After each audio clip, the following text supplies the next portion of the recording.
Oke, Assalamualaikum warahmatullahi wabarakatuh. Baik, teman-teman, dalam video ini aku akan mempresentasikan Pancasila sebagai sebuah ideologi asli Indonesia. Kalian ingin tahu kan kelanjutannya seperti apa? Simak videonya. Konsep Pancasila sebagai ideologi negara. Istilah ideologi berasal dari kata idea yang artinya gagasan, konsep, pengertian dasar, cita-cita, dan logos yang berarti ilmu. Ideologi secara etimologis artinya ilmu tentang ide-ide atau the science of idea atau ajaran tentang pengertian dasar. Menurut Kamus Besar Bahasa Indonesia, ideologi didefinisikan sebagai kumpulan konsep bersistem yang dijadikan asas pendapat yang memberikan arah dan tujuan untuk kelangsungan hidup. Ideologi juga diartikan sebagai cara berpikir seseorang atau suatu golongan. Ideologi dapat diartikan paham, teori, dan tujuan yang merupakan satu program sosial politik. Selanjutnya ada ideologi menurut para ahli. Dari Sastra Prateja, beliau mengatakan ideologi adalah seperangkat gagasan atau pemikiran yang berorientasi pada tindakan dan diorganisir menjadi suatu sistem yang teratur. Selanjutnya ada dari Suherjanto, beliau mengatakan ideologi adalah hasil refleksi manusia berkat kemampuannya menjaga jarak dengan dunia kehidupannya. Selanjutnya ada dari Mubiarto, beliau mengatakan ideologi adalah sejumlah doktrin, kepercayaan, dan simbol-simbol sekelompok masyarakat atau suatu bangsa yang menjadi pegangan dan pedoman kerja atau perjuangan untuk mencapai tujuan masyarakat atau bangsa itu. Selanjutnya, Paul Hirsch, beliau mengatakan ideologi sebagai relasi sosial. Selanjutnya ada Alvin Goldner, beliau mengatakan ideologi sebagai proyek nasional. Dan terakhir ada dari Martin Selger, beliau mengatakan ideologi sebagai sistem kepercayaan. Selanjutnya ada jenis ideologi dunia. Ada Marxisme, Leninisme, ada liberalisme, ada sosialisme, dan yang terakhir ada kapitalisme. Marxisme, Leninisme yaitu suatu paham yang meletakkan ideologi dalam perspektif evolusi sejarah yang didasarkan pada dua prinsip. Pertama, penentu akhir dari perubahan sosial adalah perubahan dari cara produksi. Yang kedua, proses perubahan sosial bersifat dialektis. Yang kedua ada liberalisme, yaitu suatu paham yang meletakkan ideologi dalam perspektif kebebasan individual, artinya lebih mengutamakan hak-hak individu. Selanjutnya, sosialisme, yaitu suatu paham yang meletakkan ideologi dalam perspektif kepentingan masyarakat, yang artinya negara wajib mensejahterakan seluruh masyarakat atau yang dikenal dengan konsep welfare state. Yang terakhir, kapitalisme, yaitu suatu paham yang memberi kebebasan kepada setiap individu untuk menguasai sistem perekonomian dengan kemampuan modal yang ia miliki. Selanjutnya ada urgensi Pancasila sebagai ideologi negara. Ada beberapa karakteristik kebudayaan global, yaitu diantaranya berbagai bangsa dan kebudayaan menjadi lebih terbuka terhadap pengaruh timbal balik. Pengakuan akan identitas dan keanekaragaman masyarakat dalam berbagai kelompok dengan pluralisme etnis dan religius. Masyarakat yang memiliki ideologi dan sistem nilai yang berbeda bekerja sama dan bersaing sehingga tidak ada satupun ideologi yang dominan. Kebudayaan global merupakan sesuatu yang khas secara utuh, tetapi tetap bersifat plural dan heterogen. nilai-nilai hak asasi manusia atau HAM, kebebasan, demokrasi menjadi nilai-nilai yang dihayati bersama, tetapi dengan interpretasi yang berbeda-beda. Selanjutnya ada fase-fase perkembangan globalisasi sebagai bentuk tantangan terhadap ideologi Pancasila. Yang pertama ada fase embrio, berlangsung di Eropa dari abad ke-15 sampai abad ke-18 dengan munculnya komunitas nasional dan runtuhnya sistem transnasional abad tengah. Yang kedua ada fase pertumbuhan yang meliputi abad ke-18 dengan ciri pergeseran kepada gagasan negara kesatuan, kristalisasi konsep hubungan internasional, standarisasi konsep kewarganegaraan. Yang ketiga ada fase take off yang berlangsung dari 1870 sampai pertengahan 1920 yang ditandai dengan diterimanya konsep baru tentang negara kebangsaan, identitas dan kepribadian nasional, mulai masuknya negara-negara non-Eropa ke dalam masyarakat internasional.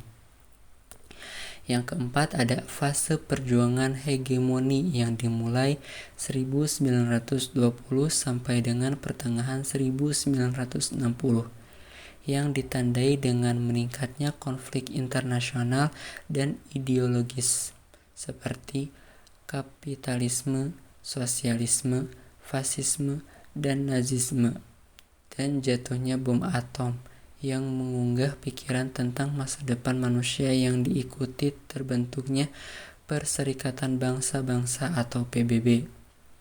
Fase ketidakpastian berlangsung dari 1960 sampai dengan 1990, ditandai dengan munculnya gagasan dunia ketiga, proliferasi nuklir, konsepsi individu menjadi lebih kompleks, hak-hak kewarganegaraan semakin tegas dirumuskan, berkembangnya media global yang semakin canggih. Kelima ada fase kebudayaan global. Fase ini ditandai oleh perubahan radikal di Eropa Timur dan Uni Soviet atau runtuhnya dominasi komunisme di beberapa negara, berakhirnya Perang Dingin dan melemahnya konfrontasi ideologi. Selanjutnya ada warga negara memahami dan melaksanakan Pancasila sebagai ideologi negara. Unsur-unsur yang memengaruhi ideologi Pancasila sebagai berikut. Yang pertama, unsur ateisme yang terdapat dalam ideologi Marxisme atau komunisme, bertentangan dengan sila ketuhanan yang Maha Esa. Yang kedua ada unsur individualisme dalam liberalisme tidak sesuai dengan prinsip nilai gotong royong dalam sila keadilan sosial bagi seluruh rakyat Indonesia. Yang ketiga ada kapitalisme yang memberikan kebebasan individu untuk menguasai sistem perekonomian negara tidak sesuai dengan prinsip ekonomi kerakyatan. Dan tantangan ideologi Pancasila meliputi antara lain terorisme dan narkoba. Selanjutnya ada penyelenggaraan negara memahami dan melaksanakan Pancasila sebagai ideologi negara. Di antaranya ada unsur penting dalam kedudukan Pancasila sebagai orientasi kehidupan konstitusional, yaitu memiliki dua. Yang pertama ada kesediaan untuk saling menghargai dalam kekhasan masing-masing. Artinya, adanya kesepakatan untuk bersama-sama membangun negara Indonesia tanpa diskriminasi sehingga ideologi Pancasila menutup pintu untuk semua ideologi inklusif yang mau menyeragamkan masyarakat menurut gagasannya sendiri. Yang kedua ada aktualisasi 5 sila Pancasila. Artinya, sila-sila dilaksanakan dalam kehidupan bernegara. Selanjutnya ada sumber histori, sosiologis, politis tentang Pancasila sebagai ideologi negara. Dari sumber historis Pancasila sebagai ideologi negara, Pancasila sebagai ideologi negara dalam masa pemerintahan Presiden Soekarno. Pancasila sebagai ideologi dalam masa pemerintahan Presiden Soeharto. Pancasila sebagai ideologi dalam masa pemerintahan Presiden Habibie. Pancasila sebagai ideologi dalam masa pemerintahan Presiden Abdurrahman Wahid.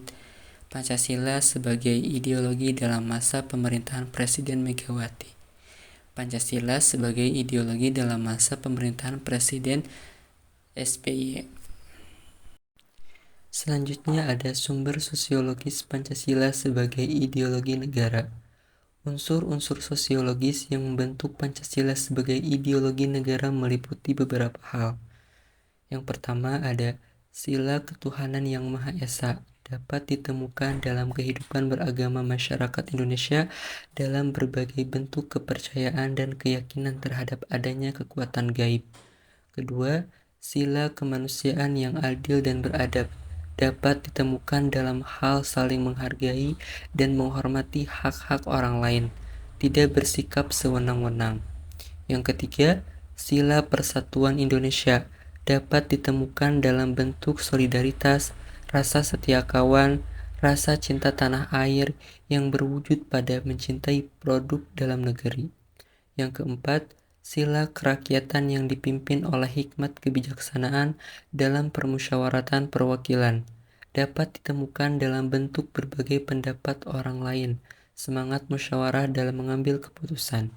Yang kelima, sila keadilan sosial bagi seluruh rakyat Indonesia tercermin dalam sikap suka menolong, menjalankan gaya hidup sederhana, tidak menyolok atau berlebihan. Selanjutnya, sumber politis Pancasila sebagai ideologi negara. Unsur-unsur politis yang membentuk Pancasila sebagai ideologi negara meliputi hal-hal sebagai berikut. Sila ketuhanan yang Maha Esa diwujudkan dalam bentuk semangat toleransi antar umat beragama. Sila kemanusiaan yang adil dan beradab diwujudkan penghargaan terhadap pelaksanaan hak asasi manusia atau HAM di Indonesia. Sila persatuan Indonesia diwujudkan dalam mendahulukan kepentingan bangsa dan negara daripada kepentingan kelompok atau golongan termasuk partai. Sila kerakyatan yang dipimpin oleh hikmat kebijaksanaan dalam permusyawaratan perwakilan diwujudkan dalam mendahulukan pengambilan keputusan berdasarkan musyawarah daripada voting. Sila keadilan sosial bagi seluruh rakyat Indonesia diwujudkan dalam bentuk tidak menyalahgunakan kekuasaan atau abuse of power untuk memperkaya diri atau kelompok, karena menyalahgunakan kekuasaan itulah yang menjadi faktor pemicu terjadinya korupsi. Selanjutnya, dinamika dan tantangan Pancasila sebagai ideologi negara. Dinamika Pancasila sebagai ideologi negara maksudnya pasang surut dalam pelaksanaan nilai-nilai Pancasila. Pancasila sebagai ideologi negara dalam masa pemerintahan. Pada saat pemerintahan Presiden Soeharto diletakkan pada kedudukan yang sangat kuat melalui TAP MPR nomor 2 1978 tentang pemasyarakatan P4. Pada masa Soeharto ini pula, ideologi Pancasila menjadi asas tunggal bagi semua organisasi politik atau OPRAL dan organisasi masyarakat atau ormas. Pada masa era reformasi, Pancasila sebagai ideologi negara mengalami pasang surut dengan ditandai beberapa hal, seperti enggannya penyelenggara negara mewacanakan tentang Pancasila, bahkan berujung pada hilangnya Pancasila dari kurikulum nasional. Meskipun pada akhirnya timbul kesadaran penyelenggara negara tentang pentingnya pendidikan Pancasila di perguruan tinggi. Selanjutnya, tantangan Pancasila sebagai ideologi negara. Unsur-unsur yang memengaruhi tantangan terhadap Pancasila sebagai ideologi negara meliputi faktor eksternal dan internal. Adapun faktor eksternal meliputi beberapa hal. Pertama, pertarungan ideologis antara negara-negara superpower antara Amerika Serikat dan Uni Soviet antara 1945 sampai 1990 yang berakhir dengan bubarnya negara Soviet. menguatnya isu kebudayaan global yang ditandai dengan masuknya berbagai ideologi asing dalam kehidupan berbangsa dan bernegara karena keterbukaan informasi, meningkatnya kebutuhan dunia sebagai akibat pertambahan penduduk dan kemajuan teknologi, sehingga terjadi eksploitasi terhadap sumber daya alam secara masif. Dampaknya konfliknya adalah kerusakan lingkungan seperti banjir dan kebakaran hutan. Selanjutnya, faktor internal meliputi hal-hal sebagai berikut.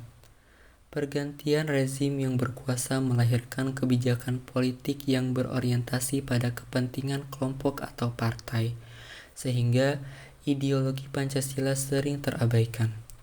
Penyalahgunaan kekuasaan atau korupsi mengakibatkan rendahnya kepercayaan masyarakat terhadap rezim yang berkuasa sehingga kepercayaan terhadap ideologi menurun drastis. Ketidakpercayaan terhadap partai politik atau parpol juga berdampak terhadap ideologi negara sebagaimana terlihat dalam gambar berikut. Selanjutnya, esensi dan urgensi Pancasila sebagai ideologi negara. Pada hakikatnya, Pancasila sebagai ideologi negara memiliki 3 dimensi. Pertama, dimensi realitas mengandung makna bahwa nilai-nilai dasar yang terkandung dalam dirinya bersumber dari nilai-nilai real yang hidup dalam masyarakatnya. Kedua, dimensi idealitas mengandung cita-cita yang ingin dicapai dalam berbagai bidang kehidupan bermasyarakat, berbangsa, dan bernegara. Ketiga, dimensi fleksibilitas yang mengandung referensi atau kekuatan yang merangsang masyarakat untuk mengembangkan pemikiran-pemikiran baru tentang nilai-nilai dasar yang terkandung di dalamnya. Selanjutnya, urgensi Pancasila sebagai ideologi negara. Beberapa peran konkret Pancasila sebagai ideologi meliputi beberapa hal. Pertama, ideologi negara sebagai penuntun warga negara, artinya setiap perilaku warga negara harus didasarkan pada preskripsi moral. Contohnya, kasus narkoba yang menerbak di kalangan generasi muda menunjukkan bahwa preskripsi moral ideologi belum disadari kehadirannya. Oleh karena itu, diperlukan norma-norma penuntun yang lebih jelas, baik dalam bentuk persuasif, imbauan, maupun penjabaran nilai-nilai Pancasila ke dalam produk hukum yang memberikan rambu yang jelas dan hukuman yang setimpal bagi pelanggarnya. Ideologi negara sebagai penolakan terhadap nilai-nilai yang tidak sesuai dengan sila-sila Pancasila. Contohnya, kasus terorisme yang terjadi dalam bentuk pemaksaan kehendak melalui kekerasan. Hal ini bertentangan nilai toleransi berkeyakinan, hak-hak asasi manusia, dan semangat persatuan. Nah, teman-teman, mungkin hanya itu video presentasi atau penjabaran mengenai Pancasila, sebuah ideologi asli Indonesia dari saya. Maaf bila ada kata-kata atau ucapan yang memiliki kandungan yang salah. Sekian, terima kasih. Assalamualaikum warahmatullahi wabarakatuh.